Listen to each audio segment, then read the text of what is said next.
ఆహ్లాదానికి address, recharge కి terrace. పూర్తి వివరాలకు చదవండి రేపటి సాక్షి దినపత్రిక. వంచన రాజకీయాలకు కేర్ ఆఫ్ అడ్రస్ చంద్రబాబు, నీచ రాజకీయాలకు కేర్ ఆఫ్ అడ్రస్ చంద్రబాబు, వెకిలి రాజకీయాలకు కేర్ ఆఫ్ అడ్రస్ చంద్రబాబు. ఈ పచ్చి నిజం దేశం మొత్తానికి తెలుసు. అయినా ఇప్పుడు దేశమంతా చంద్రబాబుని చూసి చీకొడుతోంది. జాతీయ స్థాయి జర్నలిస్టులు చంద్రబాబుని దుమ్మెత్తిపోస్తున్నారు. కారణం, పాపిస్టి రాజకీయాలకు కూడా కేర్ ఆఫ్ అడ్రస్ నేనే అని చంద్రబాబు నిరూపించుకున్నారు. తన రాజకీయ ప్రయోజనం కోసం ఏకంగా ఆ వెంకటేశ్వర స్వామి మీదే కుట్ర పన్నేశారు. దేశంలో హిందువులందరినీ రెచ్చగొట్టాలన్న క్షుద్ర రాజకీయానికి తెరతీశారు. తన స్వలాభం కోసం ఎంతటి నీచానికైనా దిగజారడానికి వెనకాడడని పదే పదే నిరూపిస్తున్న చంద్రబాబుని చూసి దేశ ప్రజలు యావగించుకుంటున్నారు. భారతదేశంలో పనికి మాలిన రాజకీయాలకు కొదవే లేదు. తమ లబ్ధి కోసం ఎంతకైనా తెగించే రాజకీయ నేతలు ఎందరో. దశాబ్దాలుగా అలాంటి దగుల్బాజీలను చూసిన జాతీయ స్థాయి జర్నలిస్టులు సైతం చంద్రబాబు కుతంత్రాలను చూసి షాక్ అయిపోతున్నారు. చివరకు దేవుణ్ణి కూడా తన రాజకీయంలోకి లాగటం చూసి నిర్ఘాంతపోయారు.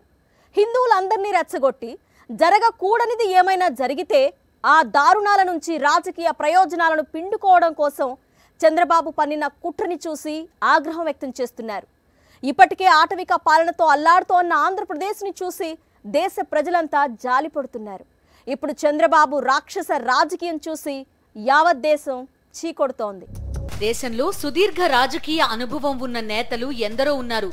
కానీ ఇంతటి సుదీర్ఘ రాజకీయ చరిత్ర మొత్తాన్ని కుట్రలతో, కుతంత్రాలతో, వంచనతో నింపేసిన నాయకుడు మాత్రం చంద్రబాబే. పిల్లనిచ్చి, మంత్రి పదవినిచ్చి, పార్టీలో నంబర్ 2 స్థానం ఇచ్చిన మామకే వెన్నుపోటు పొడవడం నుంచి, నమ్మి ఓట్లేసిన పాపానికి అధికారంలోకి వచ్చిన ప్రతిసారి ప్రజలను నట్టేట ముంచడం దాకా చంద్రబాబు చెయ్యని వంచన లేదు. కానీ ఇప్పుడు ఆ దారుణాలన్నీ చాలా చిన్నవైపోయాయి. ఎందుకంటే ఏకంగా ఆ దేవదేవుడి మీదే కుట్ర పన్నే స్థాయికి తెగించేశారు. దిగజారిపోయారు చంద్రబాబు. తిరుమల కలియుగ వైకుంఠం, సాక్షాత్తు ఆ శ్రీ మహావిష్ణువే భక్తులను ఉద్ధరించడానికి వెలిసిన దివ్య పుణ్యక్షేత్రం.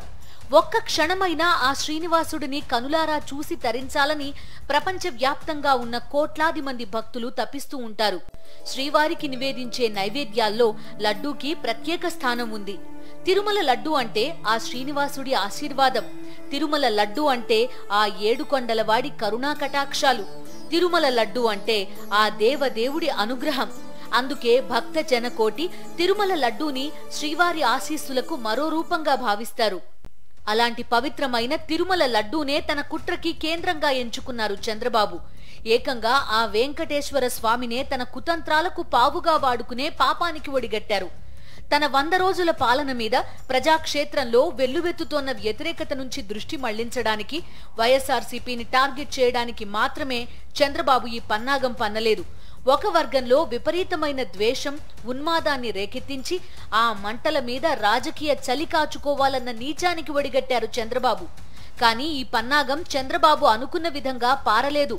అత్యంత పవిత్రంగా తయారయ్యే తిరుమల లడ్డు కలుషితమైందని ఎప్పుడైతే చంద్రబాబు చెప్పారో అప్పుడే అటు భక్తులకు, ఇటు దేశ ప్రజలకు అర్థమైపోయింది చంద్రబాబు తన జీవితంలోనే అత్యంత పాపిష్టి కుట్రకి తెర తీస్తున్నారని. తిరుమల లడ్డు అంతే పవిత్రంగా ఉంది. తిరుమల పుణ్యక్షేత్రం మహాపవిత్రంగా ఉంది. చెడిపోయింది చంద్రబాబు బుద్ధే అని ప్రజలకు అర్థమైపోయింది.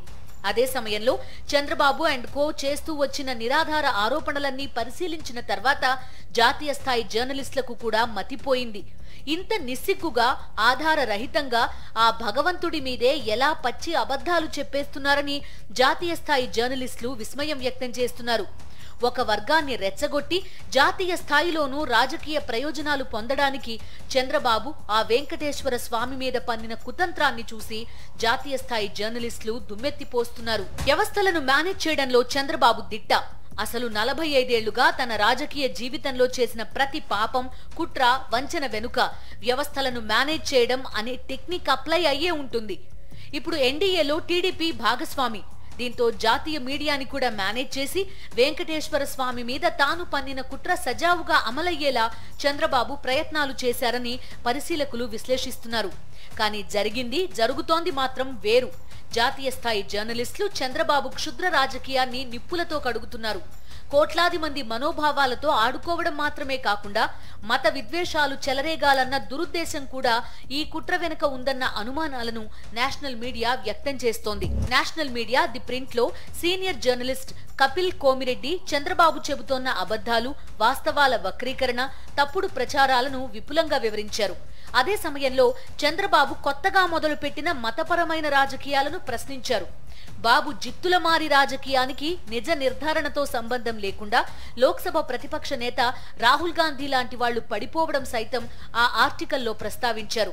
దీంతో ది ప్రింట్ లో కపిల్ కోమిరెడ్డి సంచలనాత్మక వ్యాసం దేశవ్యాప్తంగా చర్చనీయాంశంగా మారింది.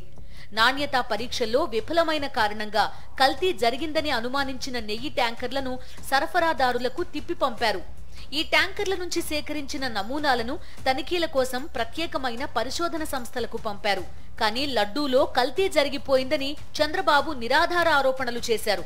ఆ తర్వాత జరిగిన పరిణామాలు, అందుబాటులో ఉన్న అరకొర సాక్ష్యాలను బట్టి చూస్తే పచ్చకామర్ల వాళ్లకి లోకమంతా పచ్చగా కనిపిస్తుందన్నట్టుగా అత్యంత మూర్ఖులు మాత్రమే దీన్ని విశ్వసిస్తారని ఆయన తేల్చి చెప్పారు. కాంగ్రెస్ నేత రాహుల్ గాంధీ చంద్రబాబు ట్రాప్ లో పడిపోవడాన్ని కపిల్ కోమిరెడ్డి ప్రత్యేకంగా ప్రస్తావించారు. వాస్తవాలను పరిశీలించాలన్న ఆలోచన కూడా లేకుండా లడ్డూ ప్రసాదం అపవిత్రమైపోయిందన్న రాహుల్ వ్యాఖ్యలపై ఆయన విస్మయం వ్యక్తం చేశారు. దేశంలోని మెజారిటీ వర్గాలకు భరోసా ఇస్తున్నానన్న భ్రమలో దేశంలోనే అత్యంత ప్రజాదరణ పొందిన నేతపై జరుగుతున్న దుష్ప్రచారానికి పవిత్రత కల్పించే ప్రత్యేక లక్షణమున్న వ్యక్తి రాహుల్ గాంధీ అని తెలిపారు. ఆంధ్రప్రదేశ్ లో ప్రతిపక్షం చేసుకున్న అదృష్టం ఏంటంటే జగన్ కాంగ్రెస్ నేత రాహుల్ గాంధీ లాంటి వాడు కాకపోవడమే అని వ్యాఖ్యానించారు. వైఎస్ జగన్మోహన్ రెడ్డిని హిందూ వ్యతిరేకగా ముద్ర వేసేందుకు చంద్రబాబు అనేక కుట్రలు చేస్తున్నారని, ఇది అత్యంత హేయమైన చర్యగా తన వ్యాసంలో కపిల్ విశ్లేషించారు. ఈ క్రమంలోనే చంద్రబాబు అండ్ కో రోజు రోజుకి అత్యంత నీచమైన రాజకీయాలకు పాల్పడుతోందన్నారు. ది ప్రింట్ లో తాను రాసిన ఆర్టికల్లో సీనియర్ జర్నలిస్ట్ కపిల్ వ్యక్తం చేసిన అభిప్రాయాలకు, చేసిన విశ్లేషణకు జాతీయ స్థాయిలో విశేష స్పందన కనిపిస్తోంది. తన రాజకీయ లబ్ధి కోసం ఆ భగవంతుడి మీద కూడా కుతంత్రాలు పన్నే హీనస్థితికి దిగజారిపోయిన చంద్రబాబుని దేశవ్యాప్తంగా ప్రజలంతా దుమ్మెత్తిపోస్తున్నారు, చీకొడుతున్నారు. చంద్రబాబు రాజకీయ నాయకుడు కాబట్టి ఆయన చేస్తున్న ప్రతి దాన్ని రాజకీయం అనక తప్పని పరిస్థితి ఏర్పడుతుంది.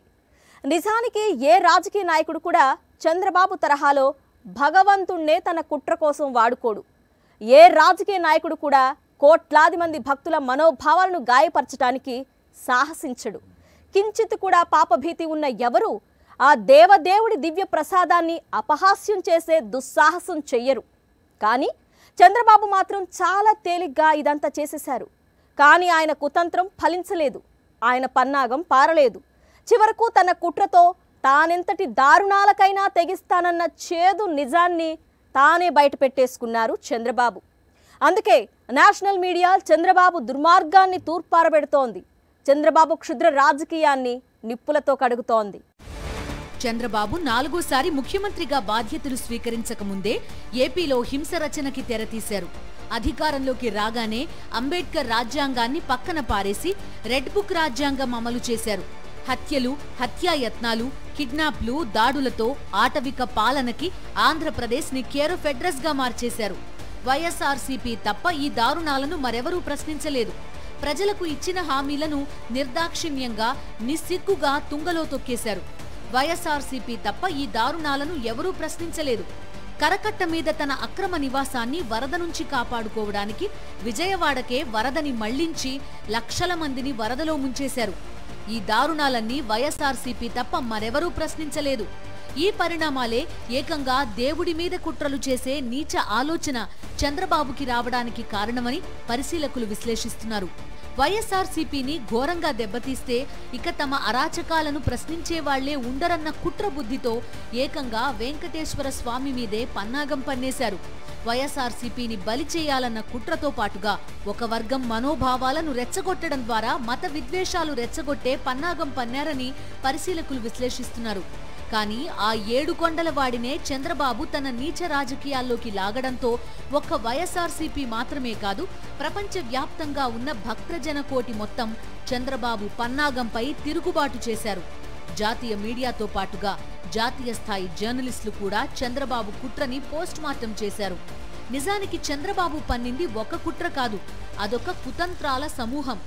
అటు భగవంతుడిని, ఇటు కోట్ల మంది భక్తులని, వైఎస్ఆర్సీపీని, మత విద్వేషాలను, ఇలా ఎన్నో కోణాలను కలుపుతూ చంద్రబాబు రచించిన పాపిష్టి కుతంత్రం ఇది. నేషనల్ జర్నలిస్ట్ రవీష్ కుమార్ చంద్రబాబు నీచ బతుకుని ఎలా బయటపెట్టారో, ఎలా ప్రశ్నల మీద ప్రశ్నలు సంధించారో, తిరుమల లడ్డూలో జంతువుల కొవ్వు కలిపారని నిరాధార ఆరోపణలు చేయడానికే చంద్రబాబు పరిమితమయ్యారు. కానీ వైఎస్ జగన్ ఆ ఆరోపణలు ఖండించడానికే పరిమితం కాలేదు, ప్రెస్ మీట్ పెట్టారు.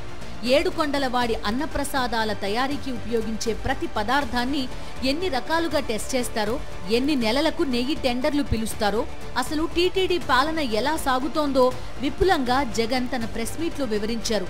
కేవలం నిరాధార ఆరోపణలు చేసి తన కుట్రని అమలు చేయడానికే చంద్రబాబు పరిమితమయ్యారు. ఈ అంశాలను ఎత్తి చూపుతూ చంద్రబాబు నీచ బుద్ధిని ఏకిపారేశారు రవీష్ కుమార్. అంతటితో ఆగలేదు. తిరుపతిలో అత్యాధునికమైన ల్యాబ్ అందుబాటులోనే ఉంది, కానీ ఆ ల్యాబ్కి నెయ్యి శాంపిల్స్ పంపలేదు. అలానే దగ్గర్లోని హైదరాబాద్, మైసూర్ ల్యాబ్లకు పంపలేదు. ఎందుకు గుజరాత్కి పంపించారని ప్రశ్నించారు రవీష్. ఈ ప్రశ్నలకు చంద్రబాబు దగ్గర సమాధానం లేదు. ఎందుకంటే ఆయన భగవంతుడి మీదే కుట్ర పన్నారు కాబట్టి. జగన్ని లక్ష్యంగా చేసుకుని పన్నిన కుట్రలో వెంకటేశ్వర స్వామిని చంద్రబాబు ఎందుకు లాగారు? ఎందుకంటే ఒక వర్గాన్ని రెచ్చగొట్టి మత విద్వేషాలను రగిల్చి రాజకీయ ప్రయోజనం పొందాలని. అందుకే అత్యంత పవిత్రమైన తిరుమల లడ్డూ ప్రసాదం మీదే విషం చిమ్మారు చంద్రబాబు. ఇదే విషయాన్ని జాతీయ స్థాయి జర్నలిస్ట్ పాల్కి శర్మ ప్రస్తావించారు. గతంలోనూ మత కోణంలో చంద్రబాబు జగన్ని విమర్శించిన విషయాన్ని ఆవిడ గుర్తు చేశారు. చంద్రబాబు వెకిలి బుద్ధిని నిప్పులతో కడిగారు పాల్కి శర్మ. జాతీయ స్థాయిలో వెంకటేశ్వర స్వామి కేంద్రంగా ఒక వివాదాన్ని సృష్టించి ప్రపంచవ్యాప్తంగా ఉన్న భక్తజన కోటిని తీవ్ర ఆవేదనకి గురిచేసి అంతిమంగా జగన్ని దెబ్బతీయాలన్నది చంద్రబాబు కుట్ర. అందుకోసం భగవంతుడి చుట్టూ నీచ రాజకీయం చేయడానికి కూడా వెనకాడలేదు. చంద్రబాబు పాపిష్టి బుద్ధిని హిందూ సమాజంతో పాటుగా జాతీయ మీడియా కూడా ఏవగించుకుంటోంది. దేశ ప్రజలంతా చంద్రబాబు క్షుద్ర రాజకీయాన్ని చూసి చీకొడుతున్నారు. 45 ఏళ్ల చంద్రబాబు రాజకీయ జీవితాన్ని భూతద్దం పెట్టి వెతికినా సరే విలువలు, విశ్వసనీయత అన్నది అణువంత కూడా కనిపించవు. తన కుట్రలను, కుతంత్రాలను, మోసాలను, వంచనని దాచేయడానికి, ప్రజల దృష్టిని మళ్లించడానికి, డైవర్షన్ పాలిటిక్స్ ప్లే చేయటంలో ఆయనకు మించిన నాయకుడు మరొకరు లేరు. ఇప్పుడు కూడా డైవర్షన్ డైనోసార్ అదే చేసింది. కాకపోతే అడ్డంగా దొరికిపోయింది.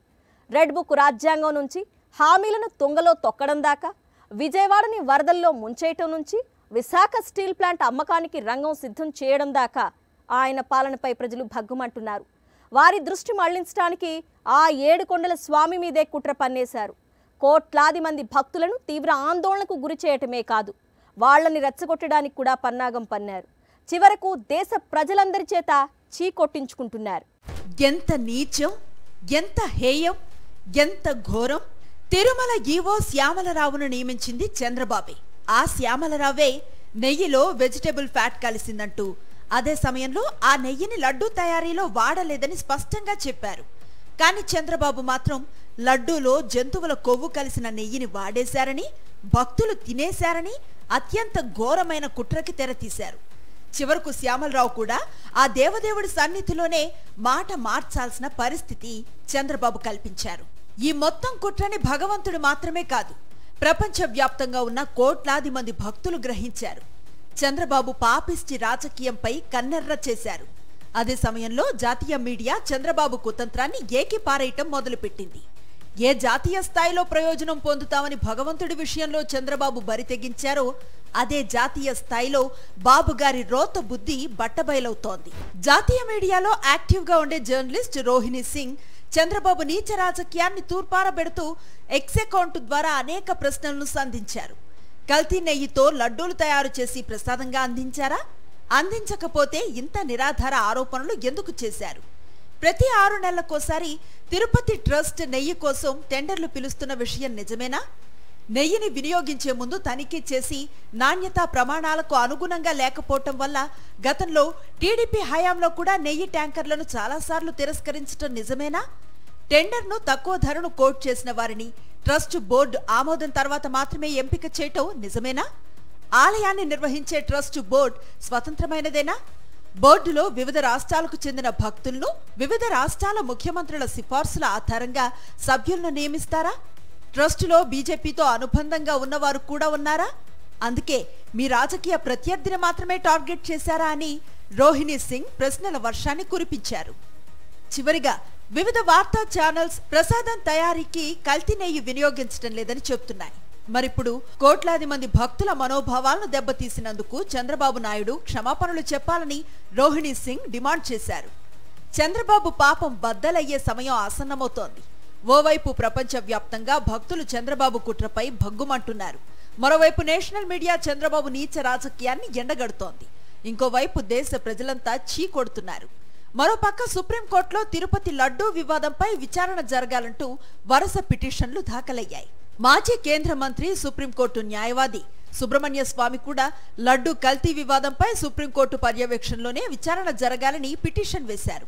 ఇక చంద్రబాబు తప్పించుకునే పరిస్థితి లేదని, ఆ భగవంతుణ్ణి కూడా తన క్షుద్ర రాజకీయానికి వాడుకున్న పాపానికి తగిన మూల్యం చెల్లించక తప్పదని భక్తజన కోటి ముక్త కంఠంతో చెప్తోంది.